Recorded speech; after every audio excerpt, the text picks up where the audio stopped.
Graça e paz, pessoal, a todos, da parte do Senhor e Salvador Yeshua, graças ao Criador, porque aqui é sempre uma nova oportunidade de continuar sendo ministrado pelo Espírito e deixar aqui registrado no canal mensagens de vida. Amém? Então, que vocês sejam agraciados com discernimento da palavra do Senhor. Amém? Em nome de Yeshua. Hoje eu vou falar, tudo que eu for colocar aqui vai estar sempre voltado à questão da ressurreição de Yeshua. E é importante porque Páscoa, a nossa Páscoa, a minha Páscoa é Cristo, é Yeshua ressuscitado. Então, são palavras de muita alegria, felicidade, porque essa é a melhor notícia. Ele ressuscitou. Louvado seja o Senhor por isso, amém? Então, eu vou ler Isaías 53 e vou falando, mas sempre com foco na ressurreição, no Filho, amém? Isaías 53 é um livro escrito no ano 722, antes de Cristo, tá? Se não me engano, eu acredito que é isso mesmo. E já bem antes do Salvador, o Senhor deu ao seu profeta, essas palavras aqui que era para quem viveu o tempo de Yeshua aqui em carne, para que ele não fosse nenhum estranho. Mas era para ele já ser especial aqueles que tinham conhecimento dessas palavras aqui, não impressa, mas em pergaminhos. Os que eram zelosos da lei não eram para ficar surpresos ou terem inveja, era para recebê-lo. Mas você vê aí vídeos, inclusive anterior a esse, eu falei do sacrifício, né? E falei aí, e agora é como se fosse uma continuação, tá? Então, aconselho que assista o anterior, assista os vídeos do canal. Não custa nada apertar o dedinho, se você gostou, se surgiu algum tipo de... se fez a diferença para você, então demonstre isso na atitude, amém? Dê o seu like, porque isso vai dar relevância ao canal, tá bom? E é isso, vou iniciar aqui, Isaías 53. Quem creu em nossa mensagem e a quem foi revelado o braço do Senhor? Tá falando do Filho, tá?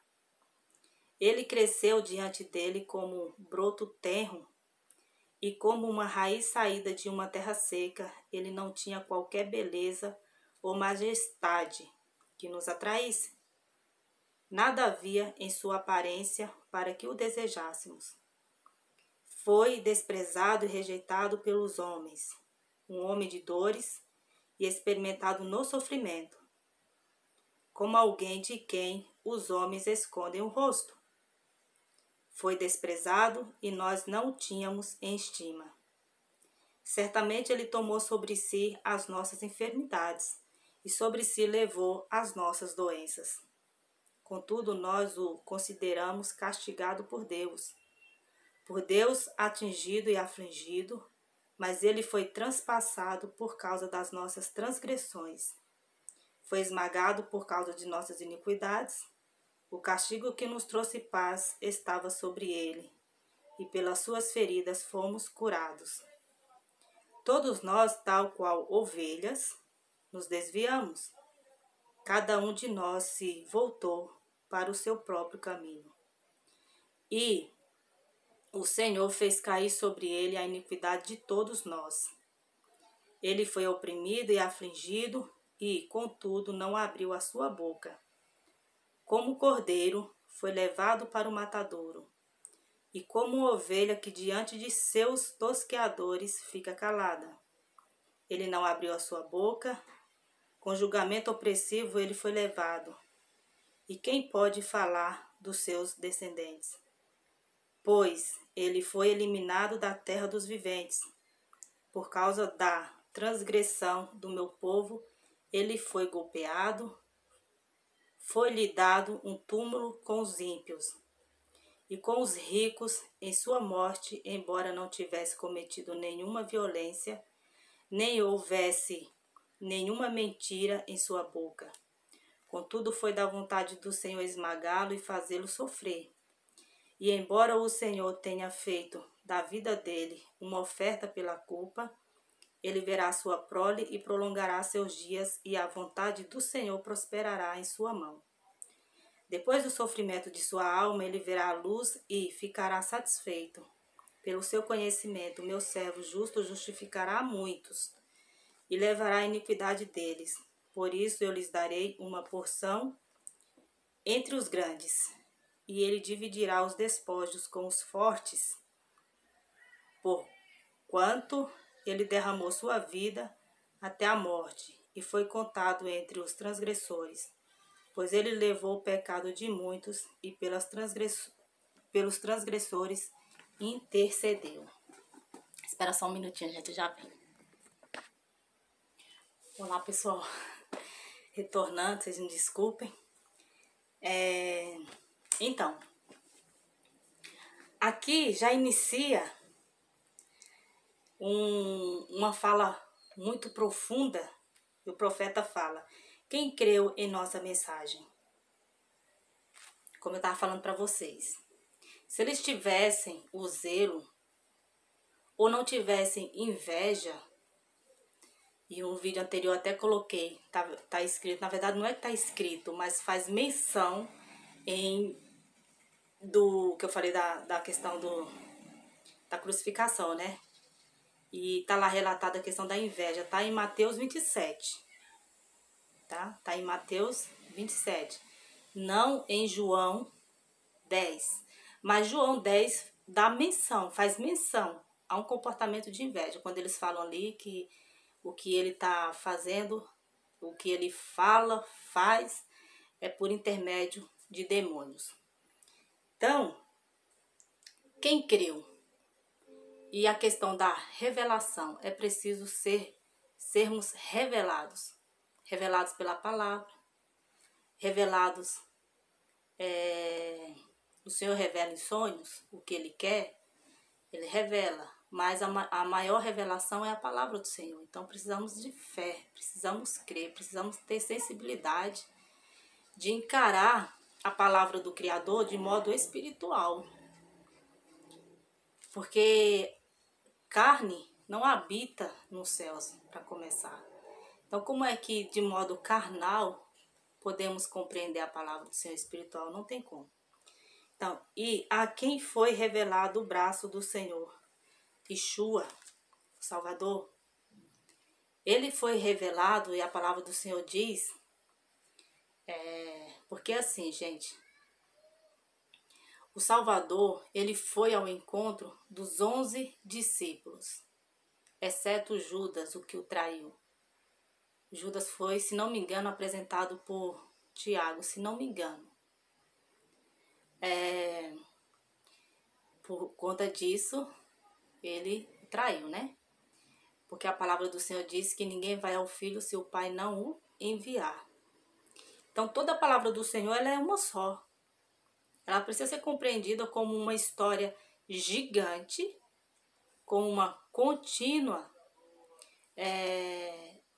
um contínuo relato histórico de povos que uns compreenderam a voz, o chamado, o agir do Todo-Poderoso, e outros permaneceram nos seus próprios caminhos. Porque aqui, aqui no verso 5 diz: mas ele foi transpassado por causa das nossas transgressões, foi esmagado por causa de nossas iniquidades. O castigo que nos trouxe paz estava sobre ele, e pelas suas feridas fomos curados. Todos nós, tal qual ovelhas, nos desviamos. Cada um de nós se voltou para o seu próprio caminho, e o Senhor fez cair sobre ele a iniquidade de todos nós. O Senhor fez cair sobre ele nossas iniquidades. E existem pessoas até conhecidas, respeitadas, e que eu conheço pouco, assim, da história do Ariano, por exemplo. Se não me engano, ele já não está mais entre nós, mas um grande pensador, poeta, nordestino, uma pessoa que tinha, de modo profundo, um pensamento e, e tudo assim muito lindo. Eu entendo que ele foi uma pessoa muito usada, creio eu, usada pelo Criador na linguagem, na simplicidade, porque ele, se não me engano, ele nunca questionou a existência do Senhor. Ele é uma pessoa que era uma pessoa de fé, já não está mais entre nós. Mas tem, entre tantas mensagens dele, abre aspas, ele fala a respeito do sofrimento. Ele fala a respeito do sofrimento, que perguntaria para Deus, né? Porque a questão do sofrimento, fecha aspas, né? Porque para não... A gente nunca sabe até onde a gente pode expressar, né? O sofrimento, ele é algo questionado por muitos. Não só o sofrimento, mas a questão da desigualdade, a questão da violência, a questão das crueldades. E as pessoas perguntam, cadê Deus? Onde está Deus? Em relação a doenças, se você for se aprofundar nessas questões, a conclusão, acredito eu, que você chegará é que é uma consequência. E podem até questionar, mas por que pessoas nascem inocentes, nascem já com problema genético? É uma consequência. Sabemos hoje, os tempos são modernos, os tempos são de avanços na medicina. Hoje, o pernatal faz toda a diferença na vida do recém-nascido, né? E também da mãe. Zela pela saúde, pelo quadro, né, da mãe. E tem outras pessoas que querem interromper a gravidez, são gravidez indesejadas, não procura fazer um pernatal. Então, geralmente vai vir uma consequência só pela misericórdia do Senhor, que não. Porque aí também tem um grau da inocência, né? Muitas dizem não saber que está grávida. Cada um vive suas dificuldades, não se sabe até onde que essas pessoas têm as suas dificuldades. Enfim, eu entendo como uma consequência. Entendo também, biblicamente, que após a queda de Adão e Eva, nós já nascemos num berço, numa condição de pecado. Porque vivemos de modo diferenciado. E aí também tem um outro questionamento: por que Deus não nos fez como Ele? Porque Deus não tem fome, Deus não tem sede, Deus não se entristece, né?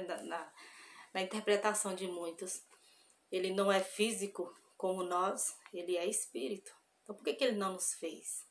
Na verdade, o Senhor nos fez a imagem e semelhança dEle, não física, como eu tenho colocado em outros vídeos, tá? Aqui no canal. Mas na essência, na inocência. A essência é a inocência. Adão e Eva eram inocentes. Eles viviam uma outra realidade. Após a queda pelo conhecimento do bem e do mal, passaram então a ter responsabilidades. Então, nós sendo fruto de Adão e Eva, vivemos de um modo que perdemos a nossa inocência. A palavra do Senhor fala: ensina o filho o caminho que ele deve andar, que até quando ele envelhecer não se desviará dele. E caso venha desviar, como eu li agora, no verso 6, todos nós, tal qual ovelhas, nos desviamos. Cada um de nós se voltou para o seu próprio caminho, e o Senhor fez cair sobre ele a iniquidade de todos nós. Os caminhos que muitos percorrem dificilmente alguém orientado pelo Evangelho da Graça, orientado pela palavra como ela é, sem alegoria, sem malabarismos, mas como ela é, que nos constrange, que nos santifica, que nos renova o caráter, assim como o processo da lagarta para a borboleta nos torna nova criação em Yeshua, dificilmente irão se perder.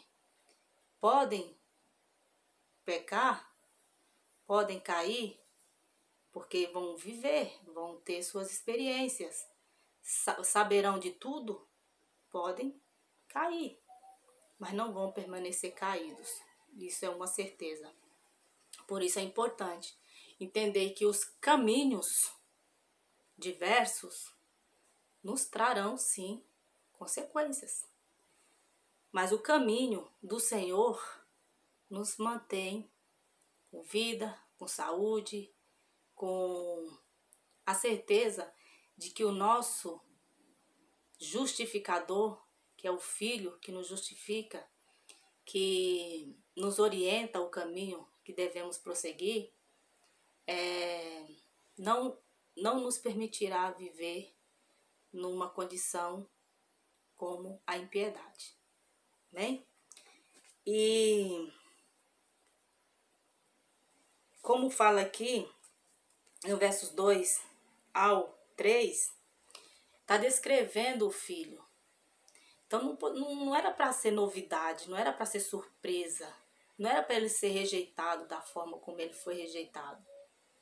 Era para ele ser reconhecido. Mas trata-se de uma revelação, para você ver como que é profundo isso. Precisamos ser revelados. Por quê? Por causa da dificuldade de aceitar a simplicidade do Evangelho, a simplicidade ao qual ele se apresentou. Porque trata-se do Filho do Todo-Poderoso. Mas as pessoas tinham embora já estava escrito como ele seria, mas as pessoas fantasiam muito. Levam para um lado de glória, para um lado de exaltação, para um lado de recompensas terrenas. E o curso da palavra do Senhor vai nos levando para quê? Para o arrependimento de pecados, para o reconhecimento das nossas falhas, para as nossas necessidades de nos tornar espirituais, pessoas evoluídas, pessoas, como diz aqui, no versos 12, por isso eu lhes darei uma porção entre os grandes, e ele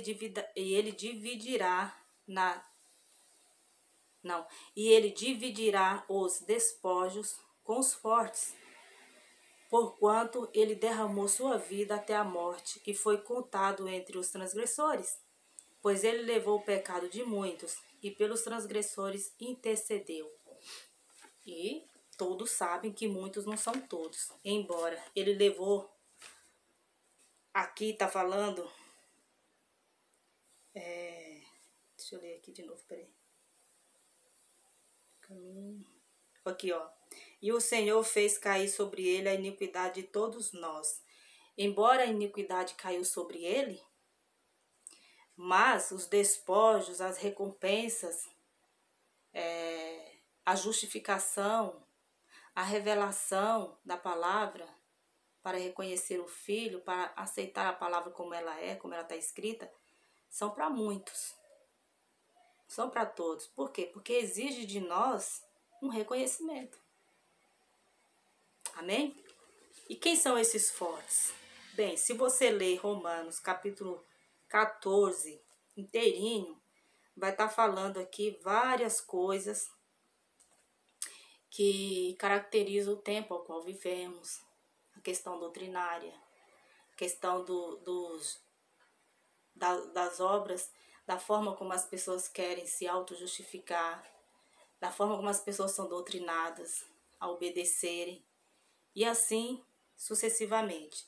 Então vai falar a respeito dos fracos e dos fortes, nos levando para quem é renovado, para quem já está forte em Yeshua, porque entendeu o propósito do Pai no Filho, cabe a nós aceitarmos os fracos e não entrarmos em controvérsias, em muitas discussões, porque depende da revelação. E a revelação, para que ela aconteça, é preciso temor ao Criador, porque o temor do Senhor é o princípio da sabedoria. Então, inicia aí uma sabedoria que vai nos tornar capazes de compreender o que foi escrito, entender toda a palavra do Senhor, amém? E aqui, ó, é muito interessante aqui, ó, no versos 8. Com julgamento opressivo, ele foi levado, e quem pode falar dos seus descendentes? Pois ele foi eliminado da terra dos viventes por causa da transgressão do meu povo, ele foi golpeado. Existe um ponto que muitas das vezes não é colocado. Lá em Mateus, Yeshua fala que vão e entenda que ele não veio chamar justos, mas pecadores. Misericórdia quero e não sacrifício, pois vim chamar pecadores e não justos. Em algumas tradições vão estar lá e não justos. Por quê? Porque o pensamento humano geralmente é de se auto-justificar. Não existe justos no que diz respeito à salvação, tá, gente? Podemos ser justos em muitas questões da vida. E é importante que sejamos, porque também é bíblico que sejamos. Está lá escrito em Apocalipse. Que o imundo continue a se sujar ainda. Que o santo continue a se santificar ainda. Que o justo continue justo. E assim sucessivamente, né? Então, é importante porque é bíblico que amemos a justiça, que amemos a verdade, a honestidade, que andemos, porque tudo isso é da vontade do Senhor. Mas quando se trata da salvação, não podemos nos auto-justificar em obras. Também está escrito em Mateus. Muitos virão naquele dia e dirão: Senhor, Senhor, eu fiz isso, fiz aquilo. E ele dirá: afasta-vos de mim que eu não vos conheço. Obras de auto-justificação. É um perigo, por quê? Porque há uma confusão muito grande nisso. O que é obra do Senhor? O que diz em Tiago 1,27? Que a religião santa, imaculada, que Deus se agrada é cuidar dos órfãos e das viúvas nas suas dificuldades e não se corromper com o mundo. Basicamente, no meu entendimento, o Senhor nos leva a exercer o sentimento de caridade, certo? Olhando para os necessitados. Quem é necessitado? Aquele que tem menos que você. Dependendo aí se essa necessidade vai fazer diferença, né, na vida de alguém, para que essa pessoa se mantenha em pé, com vida, com dignidade, trabalhando. Então, se você pode suprir essa necessidade, você vai estar exercendo a caridade. Podemos exercê-la em vários sentidos da vida. Aleluia? Então, não se corromper com o mundo. A corrupção, ela foi a grande causa do acontecimento do dilúvio. A iniquidade, a corrupção. As pessoas perdem a noção do que é bom, do que não é, do que é certo, do que é errado. Existe até na nossa geração, muito claramente, uma inversão de valores. Então, não podemos estar alinhados a esse tipo de corrupção, que também é bem generalizado. Não podemos. Está sentindo que algo não condiz com essa justiça que você defende, com a verdade, com o que você atribui como bom, sadio, e que tem um rendimento na fé que você professa, no que você acredita. Não é danoso? Aleluia. É danoso, então não faz parte, não é algo para ser defendido e nem aceito como algo que vai fazer alguma diferença na sua vida. Então, não se alinhe à corrupção do mundo. Basicamente, falar de religião, se queremos entender o que é uma religião santa, o Senhor é sábio. Veja a colocação. Caridade e não se corromper. Porque quando temos o sentimento de caridade, amamos o nosso próximo. Estamos exercendo a caridade, fazendo bem, assim como gostaríamos que alguém fizesse por nós, se tivéssemos na situação. Então, não é muito difícil de entender. A palavra ela nos leva para uma compreensão muito clara. Esses homens, como o profeta inicia aqui, quem creu em nossa mensagem hoje, essa pergunta pode ser feita. Quem é que crê na mensagem do Evangelho, que é o poder de Deus? Quem é que está antenado a respeito do arrependimento de pecados? Que tem que ser o foco. Arrependei-vos, porque é vindo o reino. Não, ele não condenou a mulher e foi pega em adultério, segundo o que fora dito pelos fariseus ali, né? Segundo o relato deles. O Senhor falou, vá e não peques mais. Ou seja, sem arrependimento de pecados, tudo vai por água abaixo. Porque o arrependimento de pecados nos leva à consciência da nossa situação aqui. Da nossa situação após a queda de Adão e Eva. Leva à consciência. Leva à consciência de que o justo que foi entregue e que foi sobre ele, essa culpa aqui, a culpa de todos foi sobre ele, mas as recompensas vêm para muitos e não todos, por conta que nem todo mundo quer se ver como pecador. Como transgressor, transgredimos o quê? A lei, os mandamentos. Até que, ao entender o Evangelho, que é o poder de Deus, nos capacita a obedecer. Está lá em Hebreus 8. O Senhor nos daria e nos tem dado novo coração, coração de carne. E Ele tem sido o nosso instrutor, é Ele que tem sido o nosso orientador, o nosso pastor, revelando-nos a grandeza da palavra, da letra espiritualmente, para que formemos um novo caráter, que de borboleta, passemos aí por essa metamorfose, tornando borboletas um renascimento de alguém que se tornou nova criação no Filho, tudo pelo o hábito de ler, um coração transformado, que aos pouquinhos vai sendo revelado, vai chegando à compreensão do que foi escrito aqui, do que foi feito por nós. E o Salvador, ele ressuscitou. Ele não, como que a mentira ela vem de longa data, né? A mentira ela vai se prolongando. Por quê?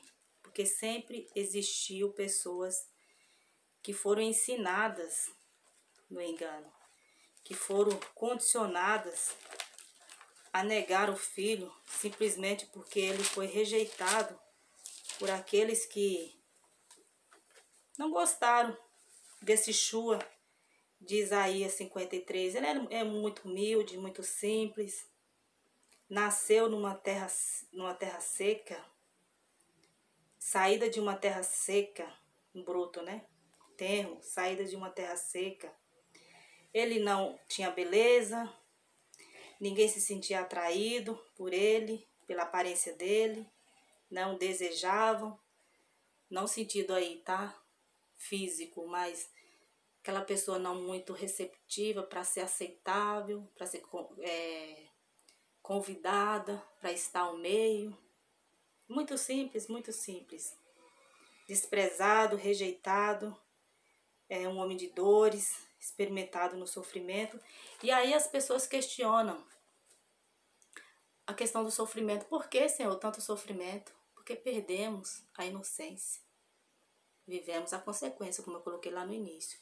E aqui, ó, percebam o como que é grave a propagação da mentira. Em Mateus 27, a partir do versos 11, diz: Enquanto as mulheres estavam a caminho, alguns dos guardas dirigiram-se à cidade e contaram ao chefe do sacerdote tudo o que havia acontecido.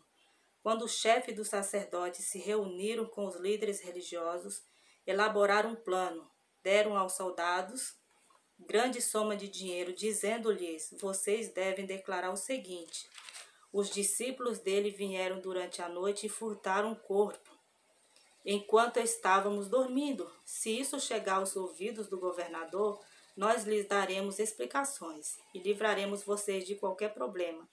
Assim os soldados receberam o dinheiro e fizeram como tinha sido instruídos. E esta versão se divulgou entre os judeus até os dias de hoje. E, pasme, meu tempo aqui, gente.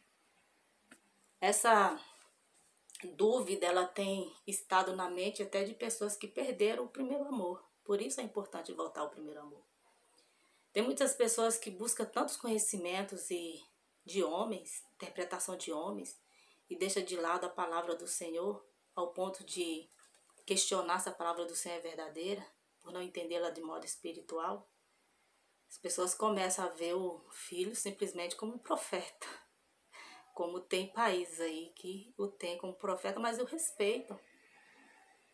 Creem na pureza, na santidade dele. Já outros, uma terra que já tinha sido profetizada, Jerusalém seria pisoteada pelos gentios, e está sendo pisoteada pelos gentios. Ela foi invadida. Tá? Não quero entrar muito nessa questão. Foca aqui a ressurreição, é Yeshua. Essa notícia maravilhosa. E que, infelizmente, a palavra do Senhor diz: ensina teu filho o caminho que ele deve andar. Muitos têm sido ensinados de acordo com o seu país, de acordo com os seus costumes, com suas tradições, e negação no que diz respeito ao filho. Muitos não creem porque não foram ensinados. Um ou outro chegou ao conhecimento, graças ao Criador, porque é por revelação, foram revelados, e que esses o Senhor os fortaleça. Que sejam fortes, que façam diferença. Creio eu que tudo está sob o controle do Criador. Nada sai do controle dele. Então, que esses, em um país dificultosos a expandir a mensagem do reino, porque é pela revelação, imagina quando alguém é revelado. Maravilhoso, gente. São conhecimentos extraordinários, a gente fica impactado. Tudo que a gente quer é levar, mas sabemos, temos que ser cautelosos, porque a revelação vem de acordo com o Senhor. E aqui, se você ler, quando fala a respeito, né, que ele dividirá os despojos com os fortes,